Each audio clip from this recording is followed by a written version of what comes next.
Hello, my name is Paskahan Dicardo Benjamin Enggolan. My student ID is 2912446. I will present it about the microeconomic analysis in energy and sustainability. In the small topic, I will discuss about the economic response of Indonesian consumers to fossil fuel subsidy reforms. This presentation will be as a mid-exam of the economic and business landscape analysis from Pak Zikri Hakam. We start about this discussion.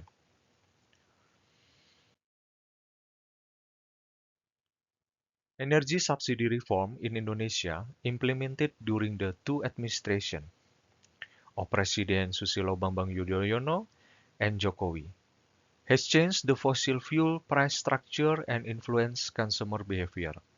Subsidy reduction, particularly for non-subsidized fuel, have encouraged people to switch to more economical transportation alternative, but have placed greater economic pressure on low-income groups. From a microeconomic perspective, this policy has changed energy consumption pattern and trigger to achieve alternative transportation modes or energy sources, such as electric vehicles. This reform has also supported the transition to clean energy by creating price signals that reflect the cost of negative externalities. However, the success of this policy depends on social equity and the availability of supporting infrastructure.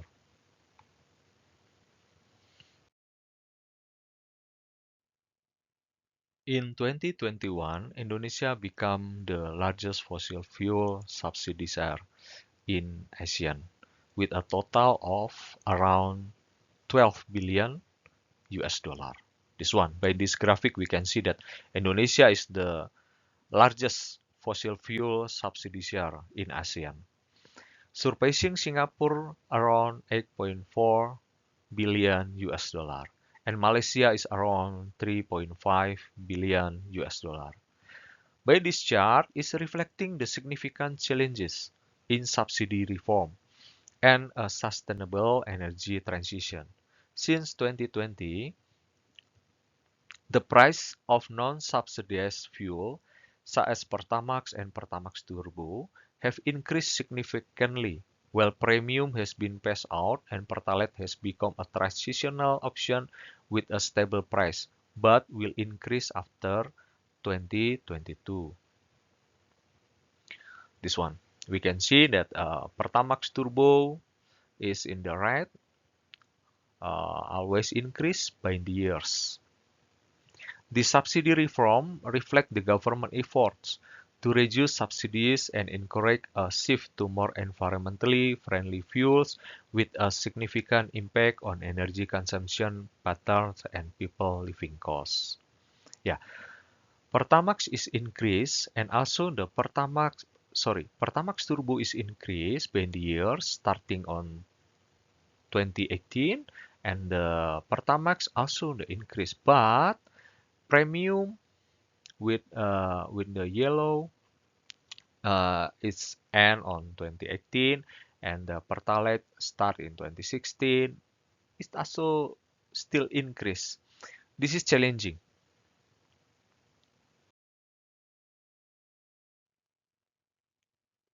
The table shows the difference in fuel subsidy strategies between the SBY and Jokowi era. Yeah.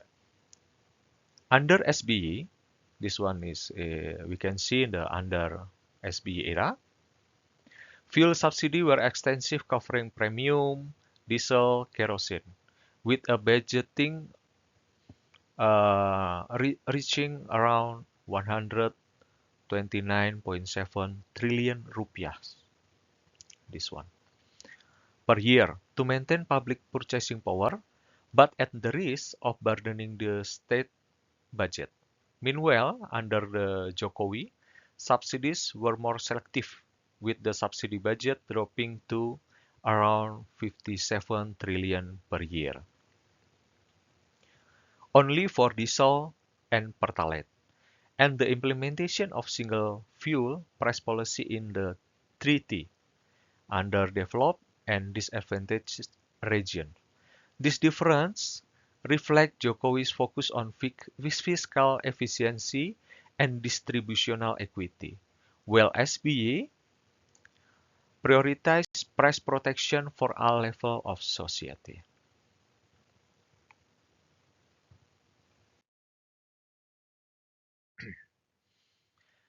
In this graph, shown the trend of the energy subsidies in the Indonesian state budget from 2008 to 2022,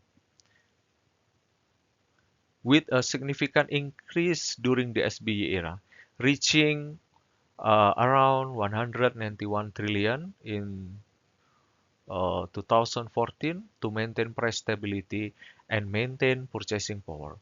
However, during the Jokowi era, subsidies were drastically cut to 8.3 trillion in 2017, before surging again around to 267.1 trillion in 2022 due to rising global energy price and the post-pandemic impact. In this one chart is very big, about 267.1 trillion rupiah, because the pandemic and the fuel price rising. The subsidy change reflect the trade-off between fiscal efficiency and social protection, where subsidy policy must be responsive to fluctuation in the global and domestic economy.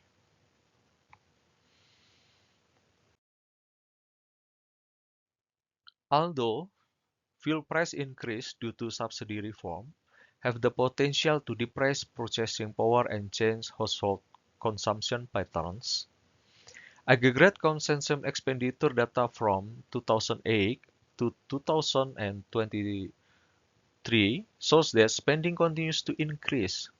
This one, from 2008 until 2023, the spending of the fossil fuel consumption is rising, always rise.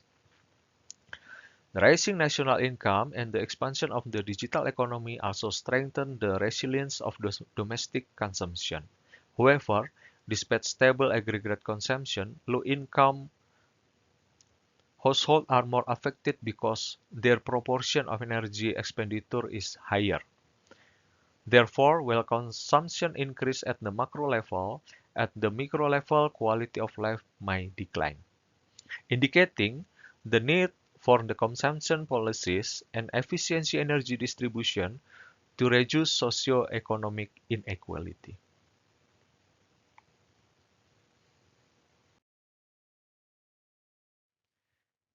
In 2022, the price of Pertalite increased from 7,650 rupiah to 10,000 rupiah per liter. But consumption actually increased from 17.16 million kiloliters to 19.5 million kiloliters. With a demand elasticity, we can calculate about the demand elasticity or ED of 0.48, indicating this one is inelastic demand. Despite the sharp price increase, consumption remained high, reflecting the public dependence on subsidized fuel and the lack of efficient energy alternative. The situation reinforced the assumption that Indonesia energy sector remains heavily dependent on subsidized fossil fuel.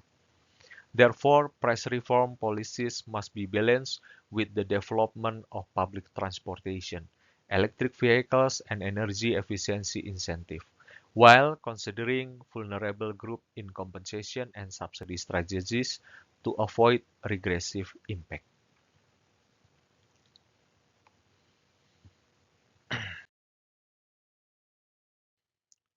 We can see in the graph of subsidy and compensation development in the state budget shows that energy subsidy reform since 2015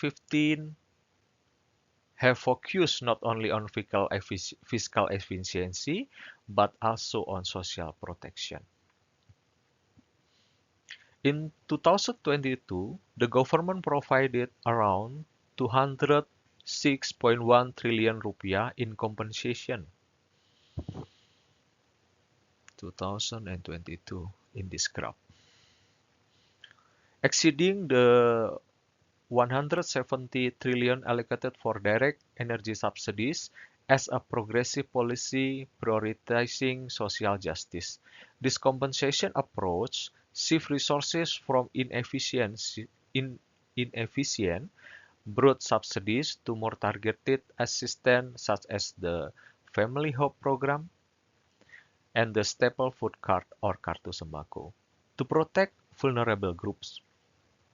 This helps reduce the burden of consumption without harming their well-being. However, the success of the compensation scheme depends on accurate targeting, speed of disbursement, and transparency to avoid error in aid distribution or in corruption from that money.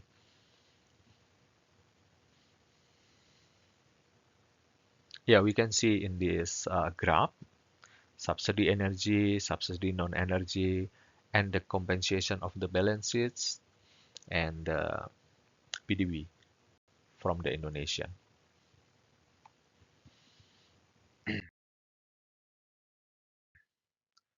Indonesia renewable energy development shows a significant upward trend, with bioenergy and solar photovoltaic generation capacity growing rapidly between 2012 and 2020.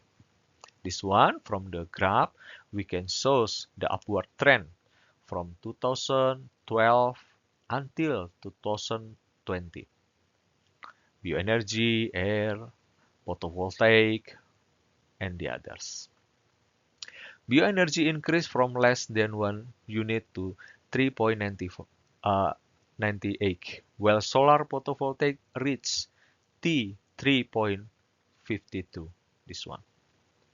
This growth reflects the government commitment to clean energy transition and reducing dependence on fossil fuel, while still far from its maximum potential. This trend, this trend aligns with energy subsidy reform and effort toward long-term sustainability, with positive implication for reducing carbon emission and accelerating the shift to a cleaner energy system.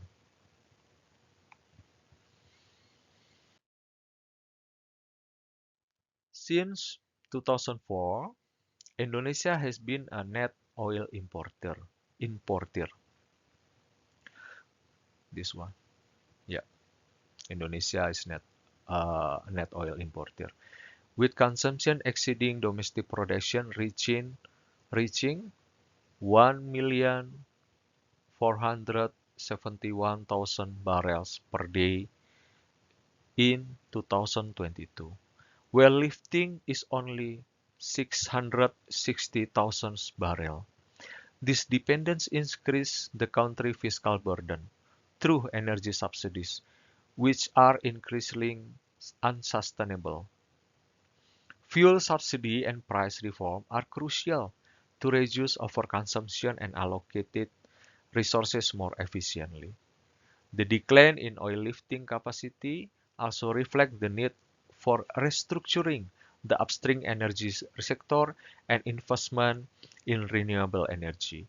The Jokowi administration policy of eliminating most subsidies and implementing market-based pricing, while challenging, help rationalize energy consumption.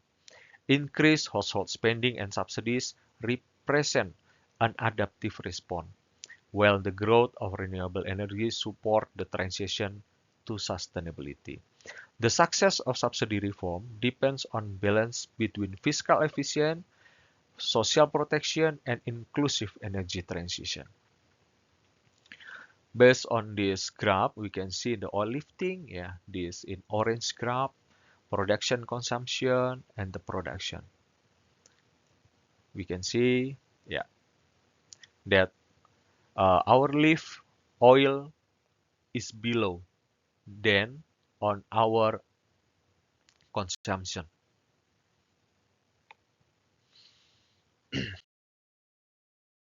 So the conclusion of this discussion about the microeconomic effect of the subsidy in Indonesian consumer, Indonesia energy subsidy reform demonstrates significant differences between the SBY and Jokowi era. Like I mentioned in the beginning of this discussion, I will present about the two leaders in Indonesia about the decision in Jokowi era and in Susilo Bambang Yudhoyono era. During Susilo Bambang Yudhoyono era, extensive fuel subsidies maintains purchasing power, but created dependency and inefficiency. Under Jokowi, subsidies are more selective and market-based, with social compensation to mitigate their negative impact. Despite rising fuel price, energy dependence remains high, necessitating government intervention.